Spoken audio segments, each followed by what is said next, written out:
Actually, there was a forensic study on hot dogs published earlier this year in the Annals of Diagnostic Pathology to answer the age-old question, what is really in them? It was like a CSI episode.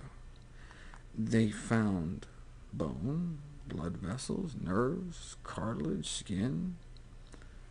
But the kicker was that the amount of actual meat in a hot dog was less than 10%. Let's look at hot dogs. Same serving size, but Bessie's over here has almost 5 times more calories, 150 times more fat, infinitely more saturated fat, and cholesterol. How did the meat industry respond to this devastating new cancer report? Well, the beef industry spin was that the report was bad advice, and that another scientific study found no link between meat and cancer, a study that was, in their words, independent, comprehensive. How the World Cancer Research Fund report could come to a different conclusion is perplexing, they wrote. Well, I found the independent, comprehensive study to which the beef industry is referring, and wasn't perplexed anymore. I was onto this study like brown on rice. Here are the so-called facts. Let's compare. The WCRF report looked at 7,000 studies. Theirs looked at 500. This report has 537 pages. This one has 4. This report was written by 9 independent teams of scientists, hundreds of peer reviewers, and 21 of the top cancer researchers in the world.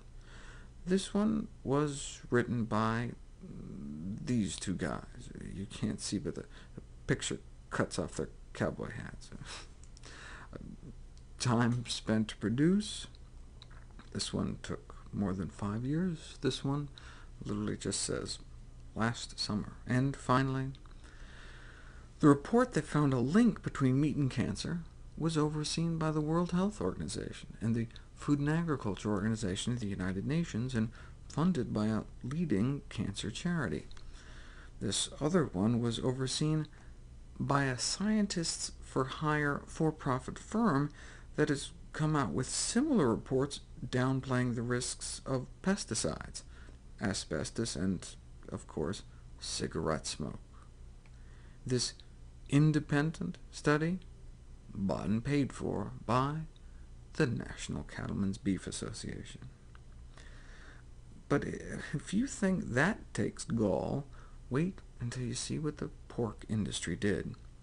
Smithfield, the largest pork producer in the world, launched the Deli for the Cure campaign, donating 5 cents to early detection for every pound sold of exactly the type of meat the WCRF report says causes the most cancer.